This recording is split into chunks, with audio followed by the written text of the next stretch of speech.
Hey everyone, welcome to the second episode of DDC Spotlight. Today we have a really exciting episode. We're going to be talking about all things Condor. We know a lot of you have a lot of questions about everything relating to Condor and some of the press releases we've done. So hopefully we can take this time today to clear some of those questions up. And we have your favorite guest speaker, Michael Zara, here to join us to answer some of those questions. Thanks for having me. So the Condor is the largest drone in our fleet, which is quite a game changer in logistics.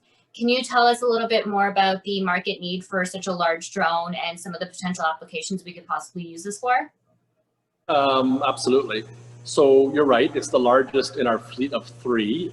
Just to remind our viewers, we have the Sparrow and the Robin on the smaller end of the scale, both electric.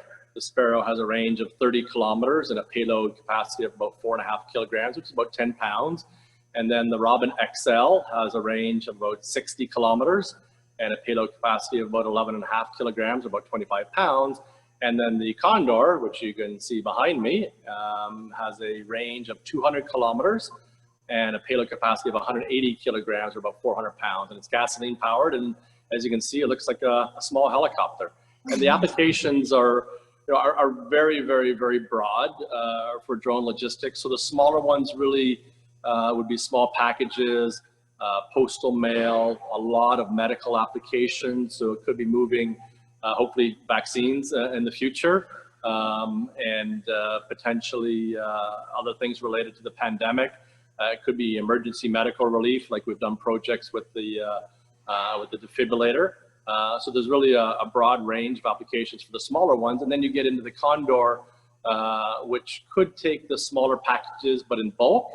But then you can also take large industrial and commercial cargo. So it could be, repair parts like a 100-pound hydraulic hose, for instance, going out to a remote mine anywhere in the world, or offshore to an oil rig, or those sort of long distance, heavy industrial applications. But we also have very remote First Nations communities in Canada, where the distance between communities is quite broad and quite great. So the Condor, with its range, can service First Nations capabilities as well. So really, really broad range of applications for all three drones. That's amazing. A lot of people can't be excited enough to see the Condor flying in the sky. That being said, we just did a bunch of testing on the Condor for 2 trips that we had sent the team out to, in foremost in Alma. Can you just provide some more detail on the testing phases and what was completed for testing on the Condor while they were out there? Been really very busy and exciting last few months. You're right, we were out in foremost Alberta doing some flight testing and a variety of things that we did a press release that people can find online on our website. We tested the navigation, we tested communications, we tested a really broad range of things, and we were very, very happy with the results, very successful. And we did some videos that people can find on YouTube, which were very exciting. And then we did some testing at a test range in Alma in northern Quebec. So that also went extremely well, 100% successful, very happy with what we accomplished. And again, we were testing a variety of flight conditions and different altitudes and different speeds, and carrying some cargo, and testing of the electronic systems and communication and remote monitoring from our operations control center.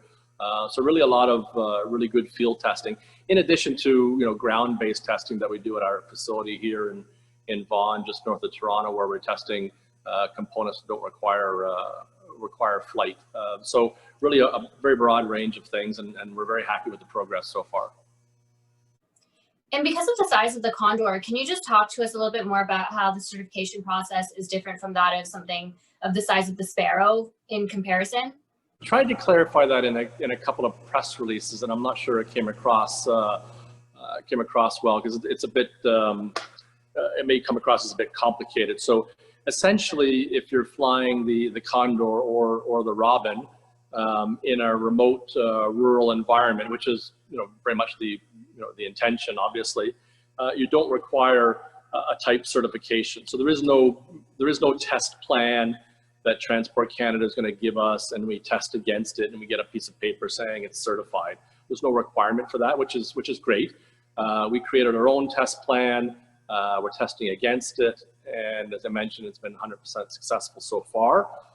So when we're finished that in the next little while, we will start to implement projects, and we will get a SFOC, a Special Flight Operations Certificate, on a case-by-case basis for those projects. We don't anticipate any issues, and we've gotten SFOCs for our business in the past. It's a well-established process that Transport Canada has that we're very comfortable and experienced with.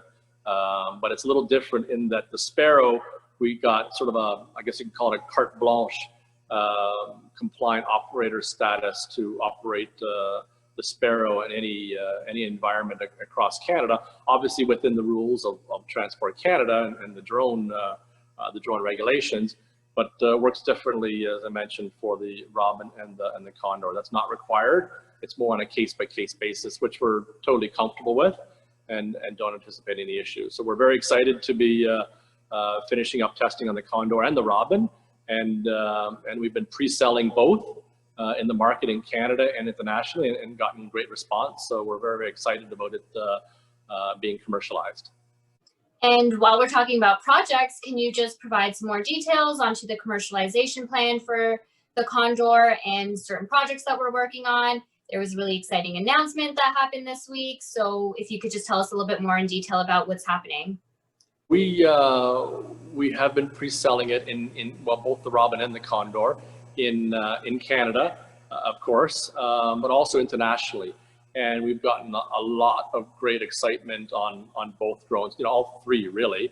But specifically, we wanted to pre-sell the Robin and the Condor so that when we're comfortable that we finish the testing, we hit the ground running with some projects. So we announced, for instance, internationally, we announced a partnership LOI in Kenya, in Africa, for the massive African market, and the same recently in India for the very large Indian market.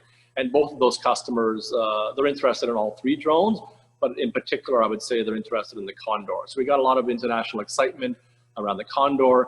And then, as you mentioned, we just announced a project, literally this week, for a company called Drones Express, which is a new company that's been formed to do logistics in Quebec. The principals of the company are very experienced in other companies that they participate in related to moving cargo in rural environments in Quebec through marine transport, through aviation transport. So they're very experienced with aviation cargo. So it was a perfect fit for them to transition to the Condor. So they formed a new company, Drones Express.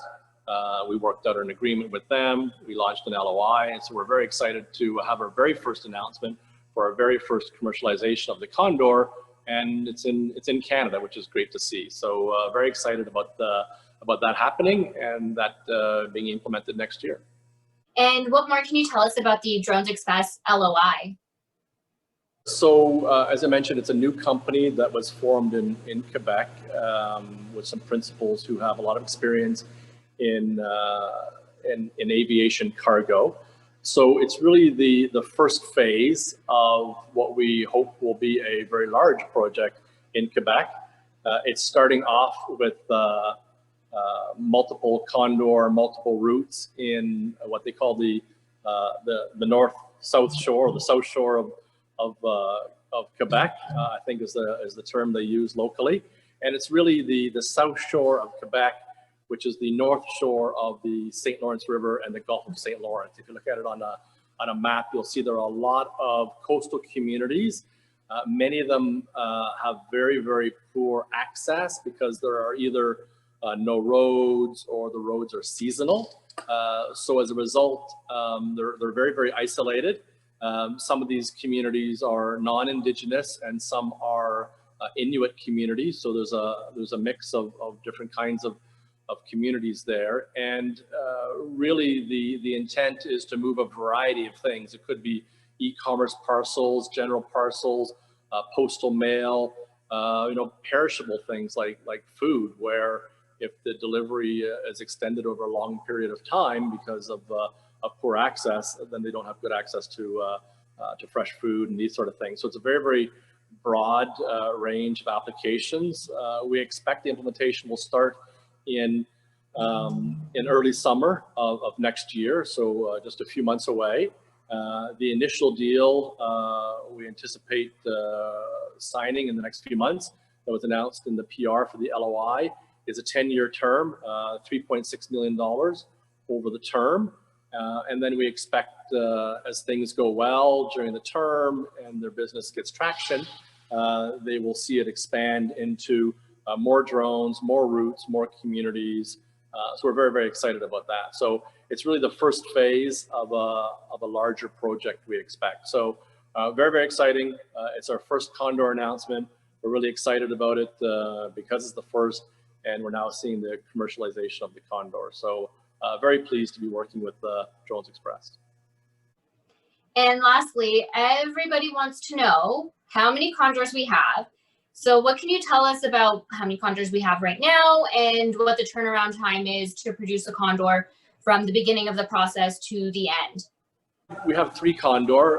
We have one behind me, and there's another one beside me out of camera that you can't see, but we have 3 in total. One we're going to keep for testing because you know, testing never ends. There's always enhancements and new features and functions to the hardware and software that we're going to have. So we'll keep that one for testing, and then the other 2 we will get ready for commercialization. So we have 3 right now.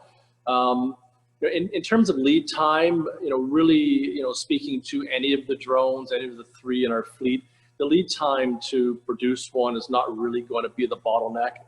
You know, typically, as we go through the sales cycle with the customer, we get a sense, you know, if this is a deal that's actually going to happen, and we're usually ahead of the curve and having the hardware available, whether it's the drone spots or the battery management systems or any of the drones. So typically, you know, the lead time is not going to be an issue. It's a few months to put one together. But usually we're ahead of the curve, and we're getting drones ready. We're always going to have a few ready to go as we commercialize. So it's not really a bottleneck, the preparation of the drones. And that concludes this episode of DDC Spotlight. I hope that this episode's helped clear up some of your questions that you guys had, and you know, any questions that you may have going forward, feel free to submit them to our Facebook page. We'll do our absolute best to try and respond to them for our next DDC Spotlight video coming out in December. Stay tuned. Thanks. Thanks very much.